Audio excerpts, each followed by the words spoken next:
സംസ്ഥാനത്ത് ഇടതുപക്ഷത്തിന് മൂന്നാം ഊഴം ഉറപ്പെന്ന് CPM പൊളിറ്റ് ബ്യൂറോയിൽ മുഖ്യമന്ത്രി പിണറായി വിജയൻ. നിർണായകമായ 18 നിയമസഭാ മണ്ഡലങ്ങളിൽ മുസ്ലിം വോട്ട് LDFന് ലഭിച്ചെന്നും ഭരണവിരുദ്ധ വികാരത്തെ വികസനം കൊണ്ട് മറികടന്നുവെന്നും പിണറായി വിജയൻ യോഗത്തിൽ വിശദീകരിച്ചു. ഓൺലൈനായി നടന്ന PB യോഗത്തിലാണ് മുഖ്യമന്ത്രി വിജയൻ ഉറപ്പിക്കുന്ന കണക്കുകൾ അവതരിപ്പിച്ചത്. എന്നാൽ കോഴിക്കോട്, കൊല്ലം ജില്ലകളിൽ കടുത്ത മത്സരമാണ് നടന്നതെന്നും CPM സംസ്ഥാന സെക്രട്ടറി MV ഗോവിന്ദൻ യോഗത്തിൽ വ്യക്തമാക്കി.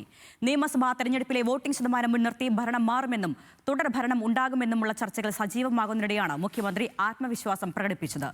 വടക്കൻ കേരളത്തിൽ ന്യൂനപക്ഷ വോട്ടുകൾ UDFിലേക്ക് കേന്ദ്രീകരിച്ചുവെന്ന കോൺഗ്രസ് കണക്കുകൂട്ടലുകളെ തള്ളുന്നതാണ് മുഖ്യമന്ത്രിയുടെ നിലപാട്. വിവരങ്ങളുമായി ഡൽഹിയിൽ നിന്നും ശരത് ലാലുണ്ട്. ശരത്ത്, അങ്ങനെ എന്താണ് ഈ തെരഞ്ഞെടുപ്പ് വിജയവുമായി ബന്ധപ്പെട്ട് PBയുടെ ഒരു വിലയിരുത്തൽ പ്രതീക്ഷകൾ?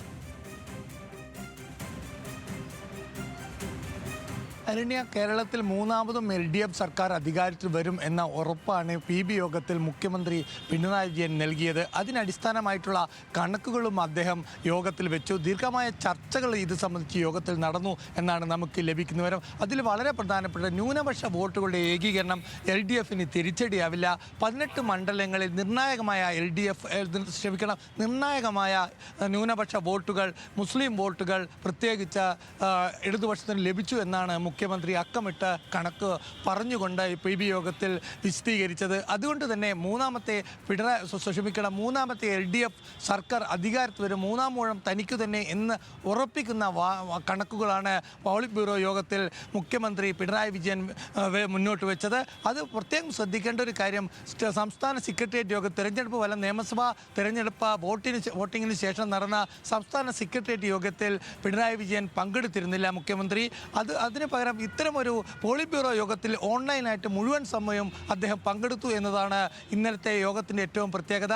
അതിൽ അദ്ദേഹം വ്യക്തമാക്കുന്ന മണ്ഡലം അടിസ്ഥാനത്തിൽ ഇന്ന് മലബാർ മുതൽ തിരുവനന്തപുരം വരെ മണ്ഡലങ്ങളിൽ 18 മണ്ഡലങ്ങളിലാണ് മുസ്ലിം വോട്ട് കാര്യമായ രീതിയിൽ തന്നെ LDFിലേക്ക് പോൾ ചെയ്തത് എന്നാണ് അദ്ദേഹം വ്യക്തമാക്കുന്നത്. ഇതുകൊണ്ട് തന്നെ UDFും തെരഞ്ഞെടുപ്പിന് ശേഷം UDFും മറ്റു മാധ്യമങ്ങളും ഒക്കെ പറഞ്ഞ രീതിയിൽ മുസ്ലിം ഏകീകരണം UDFന് അനുകൂലമാണ് എന്ന രീതിയിലുള്ള പ്രചരണം തള്ളിക്കളയുകയാണ് PB യോഗം ചെയ്തിരിക്കുന്നത്.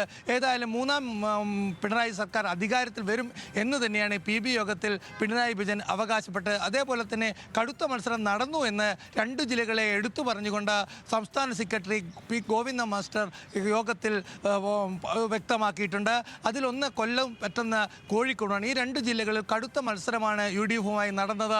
വിജയസാധ്യതയുള്ള മണ്ഡലത്തിൽ പോലും ഭൂരിപക്ഷം നേരിയതായിരിക്കും എന്ന രീതിയിലുള്ള കണക്കാണ് അദ്ദേഹം ഈ PB യോഗത്തിൽ അവതരിപ്പിച്ചത്. ഏതായാലും പിണറായി വിജയൻ വളരെ ശക്തമായി തന്നെ 18 മണ്ഡലങ്ങളിലെ അട്ടിമറി സാധ്യത പാടെ തള്ളുകയാണ്. അങ്ങനെയാണെങ്കിൽ 75 സീറ്റോടുകൂടി, അതിന് മുകളിലുള്ള സീറ്റോടുകൂടി അധികാരത്തിൽ വരുമെന്നാണ് പാർട്ടി സെക്രട്ടറിയും മുഖ്യമന്ത്രിയും PB യോഗത്തെ അറിയിച്ചത്. ഇത് തന്നെയാണ് PB യോഗം ഇക്കാര്യത്തിൽ വിശ്വാസത്തിലെടുത്തിരിക്കുന്നതും. ഇടതുപക്ഷത്തിന് മൂന്നാം തവണയും കേരള ജനത അവസരം നൽകും എന്നു തന്നെ ഉള്ള പ്രതീക്ഷയിലാണ് ഈ യോഗശേഷം PB അംഗങ്ങൾ. അരണ്യ, തീർച്ചയായും ഭരണവിരുദ്ധ വികാരത്തെ LDF വികസനം കൊണ്ട് മറികടന്നെന്നാണ് മുഖ്യമന്ത്രി കാര്യത്തിൽ നിലപാട് അറിയിച്ചിരിക്കുന്നത്. വിവരങ്ങൾ നൽകിയത് ശരത് ലാലാണ്. എന്തായാലും LDF 3.0 ലോഡ് ചെയ്യുന്നു എന്ന ഉറച്ച പ്രതീക്ഷയിലും ആത്മവിശ്വാസത്തിലുമാണ് CPM.